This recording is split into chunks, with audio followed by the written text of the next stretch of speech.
2 more measly, incredibly painful, excruciating kilometers. On May 5th, 2019, I ran in my very first marathon, and this video is the story of that day.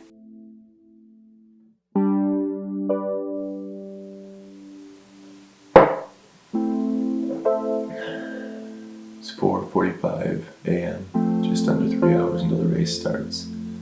We got up early. I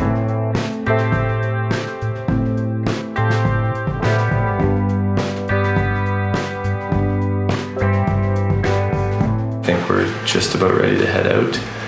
Jasmine is taking me to the race and being my #1 fan. So thank you, Jasmine. Welcome, Ricky.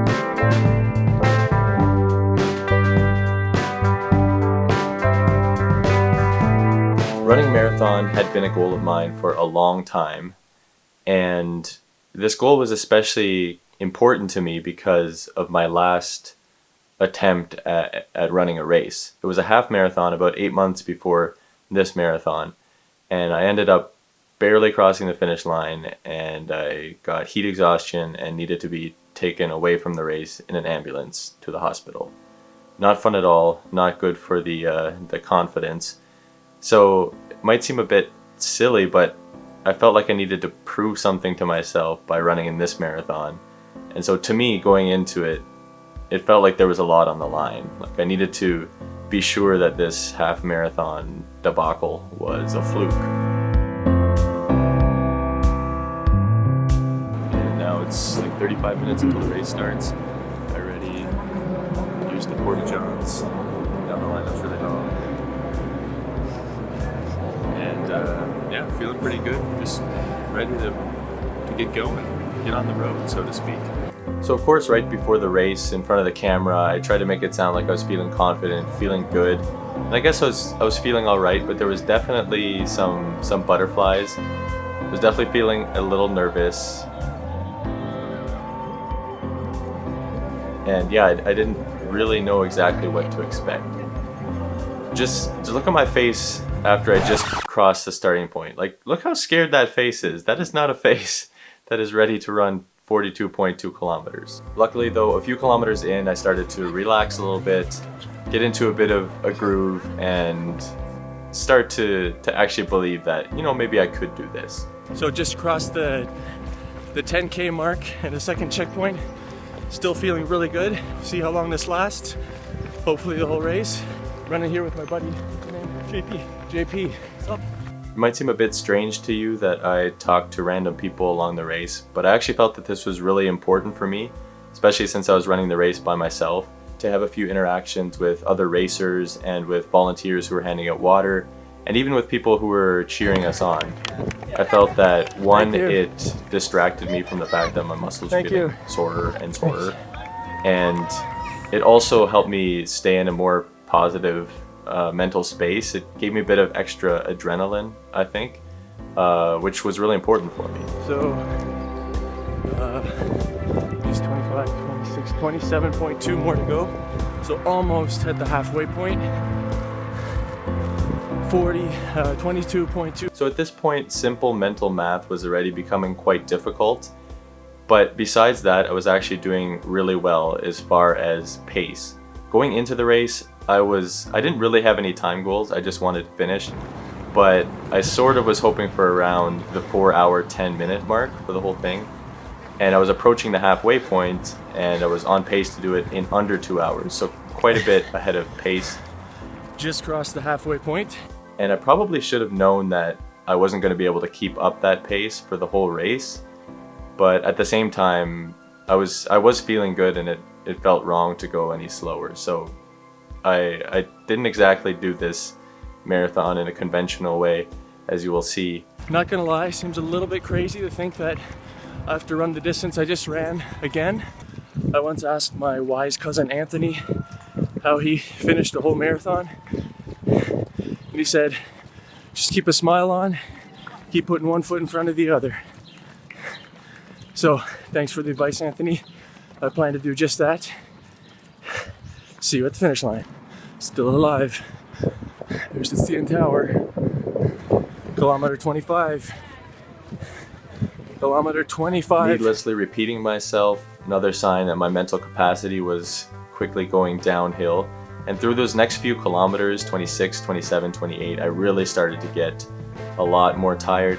And I started walking, taking walk breaks at each of the drink stations, and it would get longer and longer each drink station. Here I am at kilometer 28.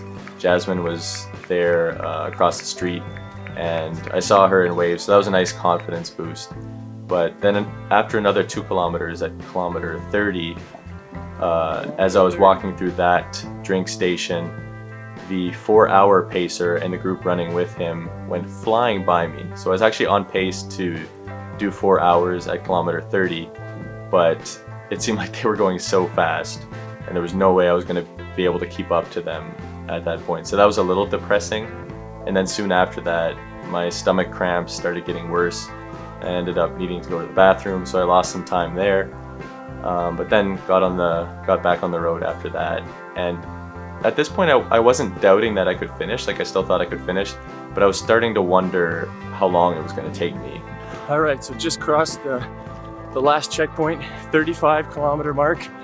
This is uncharted territory for me. Never gone this far in training. And guess what? My man JP's back. He caught up to me. JP's also running his first marathon. How's it feeling? Yeah, we're good. We're good. Think we can make it? Yeah, right with him, man. All right, Go. let's go. JP and I ran the next couple of kilometers together, and this was a huge confidence boost for me, or mental boost or something. Just being able to have a bit of a conversation with him got my mind off my aching muscles, got me a couple kilometers closer. 37 kilometers in the books. What are you saying, 5.2 more? You think we can do this? Let's do it. All right, just past the 40K mark. 2 more kilometers. Come on, Here we I can was do still this. hurting like crazy. I was still going really slow, but deep down, I knew that I still had enough in me to go 2 more kilometers. So that felt good. Go, Ricky! Just a few more 100 meters, a few 100 meters more, a few 100 more meters. I'm tired. I don't think I can even really put into words how it felt to go around that last bend and see that crazy, beautiful, inflatable red finish line looming in the distance, knowing that I just had a few more steps to go and I would make it. It was months and months of training, all coming down to one moment. I had envisioned it many times before that moment, but still there was nothing quite like crossing the finish line. It just felt good. It felt awesome. Go, Ricky! Michael Jan, Ricky Martin, not only a top-selling artist, comes and runs the marathon. Well done, Ricky. Hey, I just got a personal shout out from the dude. After receiving my medal, I went inside, got some food, met up with Jasmine, and it was at this time I started to notice that just how much my legs were hurting and cramped up, but it was a good pain. It was a great pain. So that's it. I don't have too much else to say about my marathon experience. Thank you for watching and joining me on it. And for next time, this is the time to beat. Let's do it. Finisher. Also, I walk like a grandpa now. Finisher.